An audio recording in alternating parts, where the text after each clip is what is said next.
नमस्कार, आप देख रहे हैं अब तक टीवी चैनल। हमारे संवाददाता हीरा सिंह ठाकुर ने इंदौर मध्य प्रदेश से जानकारी देते हुए बताया, ग्राम सोनई में ग्रामीण किसानों ने सुपर कॉरिडोर रोड निकालने के कारण, जो कि किसानों का कहना है कि हमारे गांव की आबादी गांव के बीच में से निकाली जा रही है, इस पर किसानों ने आंदोलन कर हंगामा किया।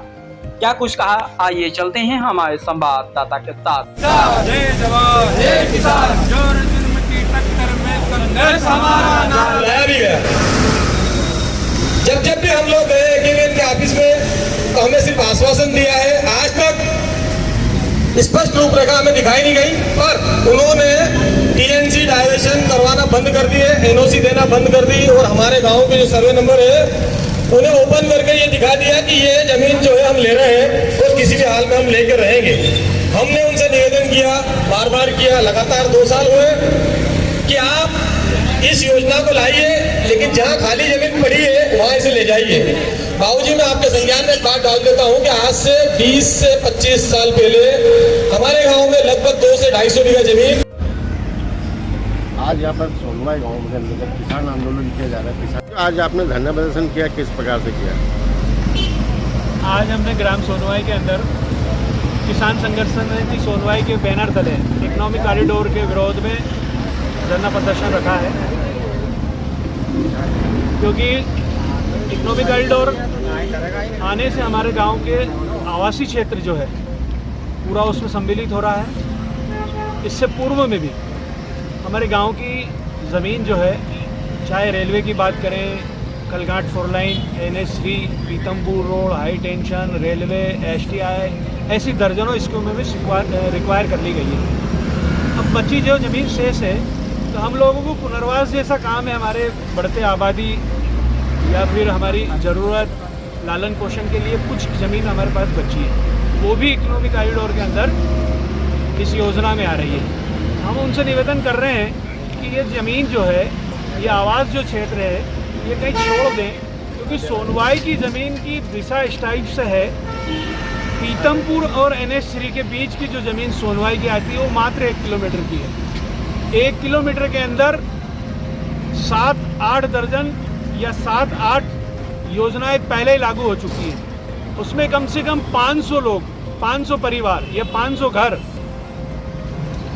आवास क्षेत्र के लोग आते हैं। किसानों की ज़मीन तो अलग है, पर यदि इस योजना को धरातल पे लाते हैं तो पीतमपुर रोड पे एक ब्रिज बनाना पड़ेगा, फिर सोनवाई गांव की ज़मीन जो है या मेन रोड है उसमें एक ब्रिज बनाना पड़ेगा, फिर सोनवाई गांव का एक नाला है उस पर ब्रिज बनाना पड़ेगा, फिर रेलवे लाइन है उस पर ब्रिज बनाना पड़ेगा, तब जाके ये NH3 तक पहुँच पाएंगे।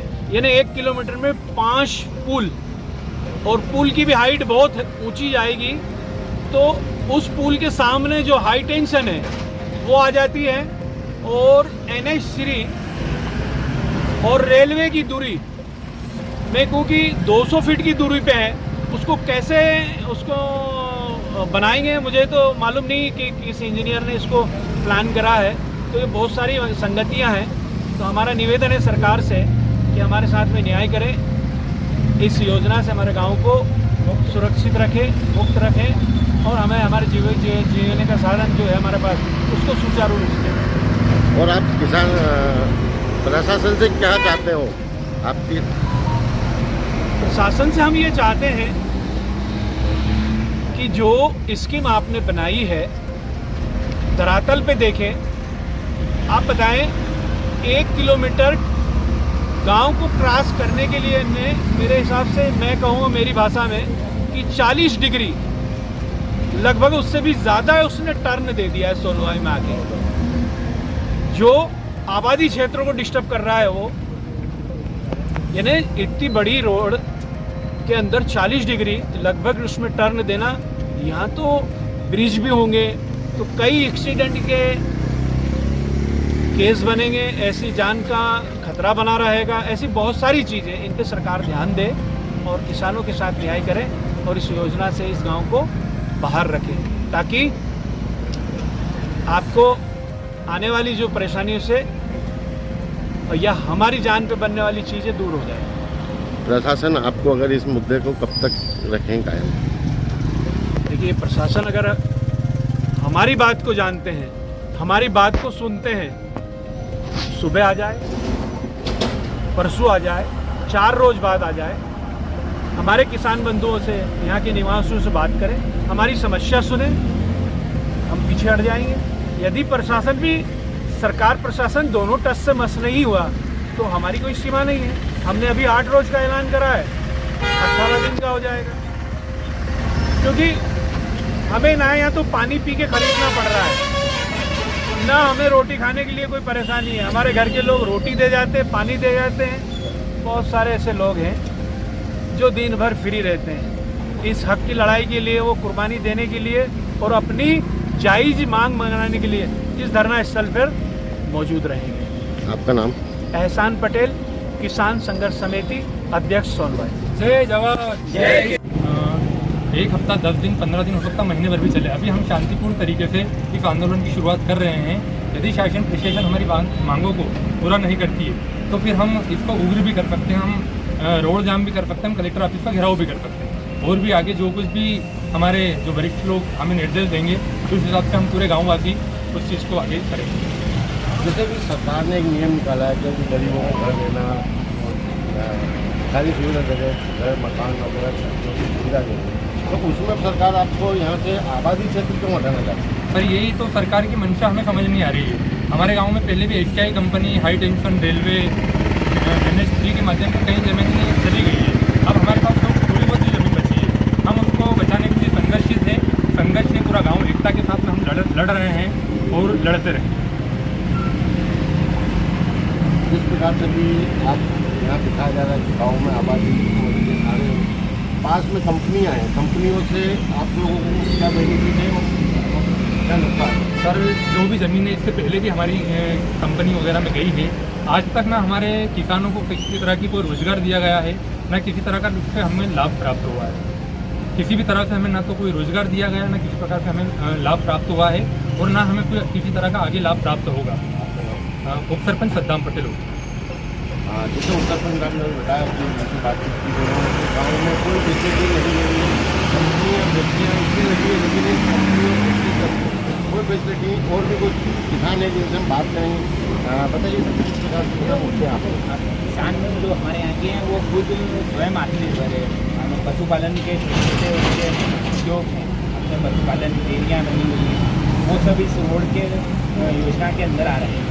तो उससे सब प्रभावित होगा, जनजीवन सब लोग बेघर हो जाएंगे किसान, इस तरह की स्थिति बनेगी। ये योजना एक तरह से लंबी जा रही है। जिस प्रकार से प्रशासन ने ये योजना निकाली है, आप अगर मान लो ये योजना यहाँ से गाँव आबादी हटाते हैं तो फिर आपको सरकार क्या कहना चाहिए? तो वो काफ़ी नहीं है कुछ भी देना, जो कि हमारे तो वही चले जाएंगे। और रोज़मर्रा की जीवन की व्यवस्था, क्योंकि ना तो हम पढ़े लिखे हैं, गांव के लोग ज़्यादातर सब पशुपालन पे, खेती पे निर्भर है और यही हमसे छीन लेंगे। तो यहाँ पे सब लोग बेघर हो जाएंगे, बेरोजगारी का वो स्थिति बन जाएगी। अगर सरकार आपकी मांग नहीं मानती है तो आप फिर किस प्रकार से आंदोलन करेंगे? अब ये हमारी समिति जैसे भी आगे तय करेगी उस हिसाब से, उस तरह से हम आंदोलन को आगे बढ़ाते रहेंगे। और जब तक हमारी मांगें पूरी नहीं होगी, वो रोड या योजना ये हमारे गाँव को मुक्त नहीं करेंगे, जब तक हम अनशन पे भी बैठेंगे, आंदोलन भी करेंगे और जो होगा वही सरकार के खिलाफ आवाज़ उठाएंगे।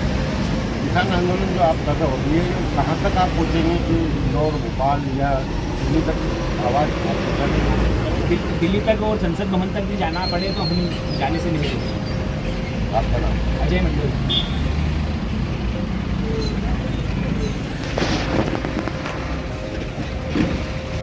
आप किसान हो, आप क्या मांग रखना चाहते हो सरकार से? हमारी मांग ये है कि जितनी भी बड़ी रोड निकली है वो गांव से सब बाहर कर दी गई है। सिमरौल हर जगह, इंदौर से हाथोद के बाद वहाँ जाओ, वहाँ भी बाहर कर दी है। हमारे सोनवाई में भी अंदर थी, उसको भी बाहर कर दी है। तो फिर ये रोड हमारे गांव में क्यों आ रही है? ये हमारे गांव से बाहर होना चाहिए। तो ना तो गांव के हमारे घर टूटेंगे, और हर किसान के पास, कोई के पास आधा बीघा, कोई के पास 1 बीघा ज़मीन बची है, वो उससे उसका गुजर बसर कर सकेगा, क्योंकि शहर पास में है, उसमें कुछ भी सब्जी या पौध है तो उसका घर चल जाएगा। अगर ये ज़मीन भी और ये सब चला जाएगा तो न तो मकान बनाने के लिए जगह है और न उनको गवर्नमेंट इतना पैसे देगी और न वो कहीं प्लाट खरीद सकता है और उनके बेघर हो जाएंगे। तो आप सरकार से क्या चाहते हो? तो हम सरकार से ये चाहते हैं कि ये जो रोड है, ये जैसे कि नावदा पंथ है उससे भी आप पीतमपुर मिला सकते हैं, या फिर नरलाई है वहाँ से भी आगे मिला सकते हैं, तो ये पुल वगैरह कुछ भी नहीं रहे, आवाज़ भी नहीं रहेगा उसमें, कुछ जंगली जमीन जंगल की ज़मीन आ जाएगी उसमें। आपका नाम? नगजीराम चौधरी।